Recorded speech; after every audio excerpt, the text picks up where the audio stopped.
J'ai 1 minute 30 pour t'expliquer comment je ferais pour monter un business en partant de zéro. Ça s'appelle Basic Sprint et c'est parti. L'idée, c'est celle de Charlotte, accompagner des couples qui deviennent parents pour la première fois et les accompagner dans leur sortie de la maternité. Déjà, je vais définir mon champ d'action. Qu'est-ce que je fais, qu'est-ce que je fais pas?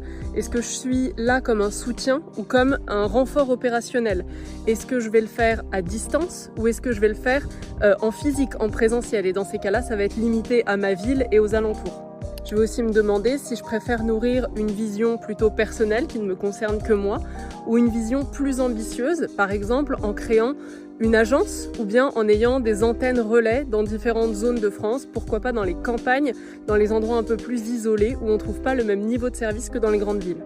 Je vais commencer par interroger les jeunes parents, ceux qui en sont sortis et qui connaissent déjà les enjeux auxquels il faut faire face. Je vais leur demander ce qui leur a manqué, ce dont ils auraient eu besoin et surtout est-ce qu'ils auraient été prêts à payer pour ça. Pour aller les rencontrer, je vais aller dans des endroits stratégiques, des endroits physiques et des endroits en ligne. Par exemple, à la crèche, chez le pédiatre, dans un cabinet de sage-femme, etc. Mais aussi sur les réseaux sociaux et pourquoi pas dans les commentaires des blogs de mamans avec qui je pourrais même faire un partenariat pour toucher leur cible. Je vais partir d'un constat pour définir ma promesse. Le concept de village dont on a besoin pour élever un enfant, c'est quelque chose qui s'est perdu dans notre société moderne et occidentale. Pourtant, les jeunes parents, ils en ont toujours besoin. Donc ma promesse, c'est d'accompagner les jeunes parents à passer de couple à parents en vivant le postpartum le plus doux possible. Ensuite, créer mon offre. Et pour ça, je vais me demander de quoi ces jeunes parents ont besoin pour vivre le postpartum doux que je leur ai promis.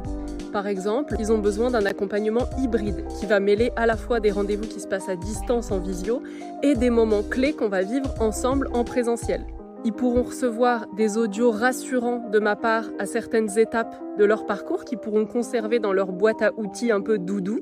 Je vais partir dans un accompagnement individuel pour qu'ils aient le maximum de personnalisation qui s'adapte à leurs besoins, mais je vais aussi leur proposer d'intégrer un groupe avec les autres parents que je pourrais accompagner pour qu'ils puissent vivre l'effet de communauté et recréer ce système de village. Dans les temps en présentiel, je viendrai à leur domicile et je leur apporterai des snacks, des petits plats tout préparés, du temps par exemple, le temps de prendre une douche ou d'aller faire une petite sieste, de ménage, de rangement de la maison pour qu'ils retrouvent un cocon dans lequel ils se sentent bien. Je pourrais compléter mon offre avec des petits services annexes pour augmenter le montant qui est dépensé chez moi puisque j'ai quand même un business à faire tourner. Des massages pour le bébé, des cercles de parole, des récits d'accouchement pour revivre la naissance. Je pourrais organiser des séances de couple pour remettre la communication au centre quand on devient parent et après un grand bouleversement comme celui-ci. Je pourrais proposer une aide au démarrage de l'allaitement ou encore un rituel pour fermer le grand chapitre de la grossesse. Une fois que j'ai mis toutes ces idées sur le papier,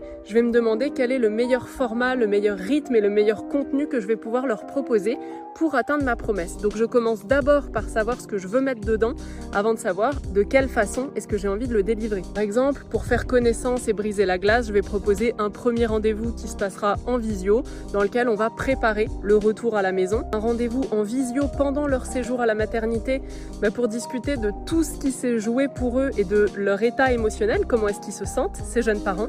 Et puis on pourra programmer un premier rendez-vous à leur domicile dans la première semaine qui suivra leur retour à la maison. J'ai tous ces éléments, je vais pouvoir définir le prix. Alors il faut évidemment que je fasse attention à être rentable. Si j'ai envie de rendre le plus accessible possible mon accompagnement, je vais pouvoir proposer des paiements lissés sur plusieurs mois, quitte à les commencer pendant la grossesse pour pouvoir lisser le plus possible les mensualités. Attention si je fais ça à mon besoin en fonds de roulement, c'est-à-dire de quelle trésorerie j'ai besoin dans mon entreprise pour pouvoir avancer les charges aux frais de mon client. Je pourrais aussi me renseigner pour voir dans quelle mesure cet accompagnement il pourrait être pris en charge par certaines mutuelles, quitte à retravailler un petit peu le programme si besoin. Si je me rends compte que le prix est trop élevé par rapport à ce que j'ai envie de demander, je vais regarder comment est-ce que je peux réduire les coûts, par exemple en remplaçant des rendez-vous physiques par des rendez-vous en visio, ou bien en proposant quelques sessions en groupe à la place de l'individuel pour pouvoir partager les coûts entre les participants. Maintenant que j'ai tout ça, me voilà prête à sortir une version bêta de mon offre pour pouvoir la tester avoir des retours et l'améliorer, et obtenir de la preuve sociale, c'est-à-dire des témoignages, des personnes qui vont pouvoir dire « j'y ai participé et voilà ce que j'en ai pensé ». Je peux retourner à cette étape-là chez les premières personnes que j'ai démarchées au départ pour aller au contact de ma cible, les pédiatres, les maternités, les sages-femmes, etc., pour me créer un réseau de prescripteurs, c'est-à-dire de personnes qui vont pouvoir conseiller mon accompagnement. Je vais maintenant communiquer, me créer une audience, créer une communauté autour de ma vision. Et je vais communiquer sous l'angle pragmatique, qu'est-ce qu'il y a dans mon accompagnement, mais surtout sous l'angle émotionnel. Qu'est-ce que ça fait que de vivre un postpartum qui est doux?